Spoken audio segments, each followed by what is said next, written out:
বন্ধুরা কেমন আছেন? নিশ্চয়ই ভালো আছেন। আমিও ভালো আছি। আমি আপনাদের প্রিয় জ্যোতিষ এম শাস্ত্রী, আপনাদের সাথে এই মুহূর্তে। বিগত এপিসোডগুলোতে আপনারা যে পরিমাণে লাইক করেছেন, কমেন্ট করেছেন, শেয়ার করেছেন, আমি অত্যন্ত আনন্দিত, অত্যন্ত পুলকিত এবং অত্যন্ত শিহরিত। শুভেচ্ছা জানাচ্ছি তাদের এবং অন্তঃস্থল থেকে অনেক ভালোবাসা রইল তাদের প্রতি, যারা আমাকে উদ্বুদ্ধ করেছেন এবং সামনে এগিয়ে যাওয়ার জন্য এবং নতুন কোনো এপিসোড দেওয়ার জন্য। আমি গ্রহের কারকতা দিয়ে শুরু করেছিলাম আমার এপিসোডগুলো। আমি রবি নিয়ে কথা বলেছি, আমি চন্দ্র নিয়ে কথা বলেছি, আমি মঙ্গল নিয়ে কথা বলেছি। আজ বুধ নিয়ে কথা বলবো। বুধ হচ্ছে আমাদের সৌরজগতের সবচেয়ে ছোট একটি গ্রহ। যেই গ্রহ হচ্ছে বালক সুলভ গ্রহ হিসাবে একে আখ্যা দেওয়া হয়েছে জ্যোতিষশাস্ত্রে, এবং বুদ্ধিদীপ্ত একটি গ্রহ। আমাদের বুদ্ধির পরিচালনা করে থাকে যে গ্রহ, সেটা হচ্ছে হলো বুধ। তো বুধ হচ্ছে স্মৃতির কারক গ্রহ, বুধ হচ্ছে মনে রাখার গ্রহ, বুধ হচ্ছে মানুষের রাজনীতির কারক গ্রহ, বুধ হচ্ছে বক্তার গ্রহ, বুধ হচ্ছে অঙ্কে পারদর্শিতার গ্রহ, বুধ হচ্ছে বাকপটুত্বের গ্রহ, বুধ হচ্ছে মানুষের ইনটিউশন এবং স্মরণ শক্তির একটি গ্রহ। যেই গ্রহ মানুষকে বাকশক্তি পরিচালনা করে এবং হচ্ছে বুদ্ধিদীপ্ত যতগুলো পৃথিবীতে কাজ রয়েছে সেই সমস্ত কাজের ভূমিকা পালন করে হচ্ছে বুধ। জন্ম লগ্নে বা জন্ম চার্টে যদি আপনার বুধ যদি ম্যালফিক অবস্থায় থাকে এবং দুস্থানে থাকে, তাহলে আপনি রাজনীতিতে কখনো সফল হতে পারবেন না। আপনার বুধ যদি আপনার জন্মকালীন গ্রহে যদি খারাপ অবস্থায় যদি বিরাজমান থাকে, তাহলে কখনো আপনি মোটিভেশনাল স্পিকার হতে পারবেন না।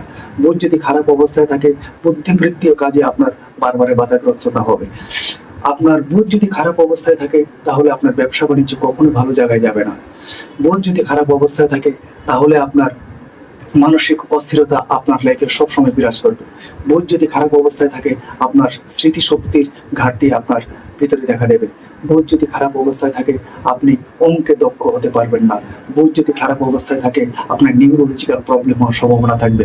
বুধ যদি খারাপ অবস্থায় থাকে, আপনার প্রতি পদে পদে ব্যবসায়িক বাধা আপনাকে ঘিরে বসবে। বুধ যদি খারাপ অবস্থায় থাকে, আপনি ভালো উকালতি করতে পারবেন না। বুধ যদি খারাপ অবস্থায় থাকে, আপনি ভালো সাংবাদিকতা করতে পারবেন না। বুধ যদি খারাপ অবস্থায় থাকে, আপনি ভালো বক্তা হতে পারবেন না।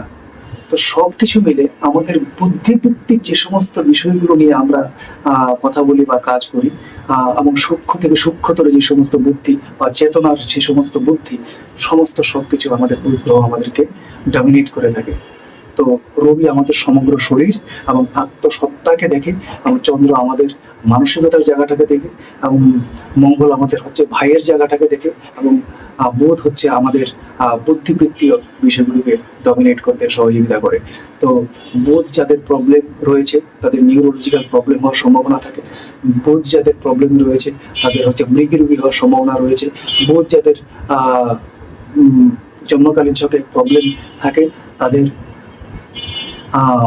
পক্ষাঘাত অথবা হচ্ছে ভুলে যাওয়ার পর ডিমেনশিয়া, যেটাকে বলি, ডিমেনশিয়া হওয়ার সম্ভাবনা থাকে। সবকিছু মিলে আপনার জন্মকালীন চার্টে বুধের অবস্থান আগে দেখতে হবে, বুধ কোন জায়গায় রয়েছে। তো বুধ যদি রবির সাথে সংযুক্ত হয়ে আপনার জন্মকালীন চার্টে অবস্থান করে, তাকে বুধাদিত্য যোগ বলা হয়। বুধাদিত্য যোগ অবশ্য সব ক্ষেত্রে ইফেক্টিভ হয় না।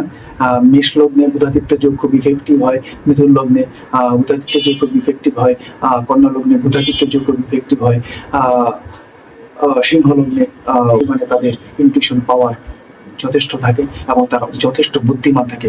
আপনার আশেপাশে এরকম অনেক লোক আপনি দেখতে পাবেন যারা লেখাপড়া করেনি, কিন্তু তারা প্রচন্ড বুদ্ধিদীপ্ত। তাদের বোধ, তাদের এমন একটা জায়গায় অবস্থান করছে জন্মকালীন চার্টে, অত্যন্ত ভালো জায়গা এবং অত্যন্ত সুখকর জায়গা রয়েছে। তো বন্ধুরা, আপনারা যারা জীবনে রাজনীতিতে সফল নয় এবং যারা ভালো বক্তব্য রাখতে পারেন না, যাদের জন্মকালীন অবস্থান বুধ যাদের খারাপ অবস্থায় আছে, তারা একজন ভালো জ্যোতিষীর কাছে গিয়ে আপনার জন্মকালীন ছক দেখান, এবং হচ্ছে হলো বুধকে আপনি যদি এনহ্যান্স করতে পারেন, যদি এর প্রতিকার করতে পারেন, তাহলে অবশ্যই আপনার জীবনের সার্বিক মঙ্গল সাধিত হবে এবং আপনি একটা ভালো অবস্থানে যেতে পারবেন। ধন্যবাদ সবাইকে।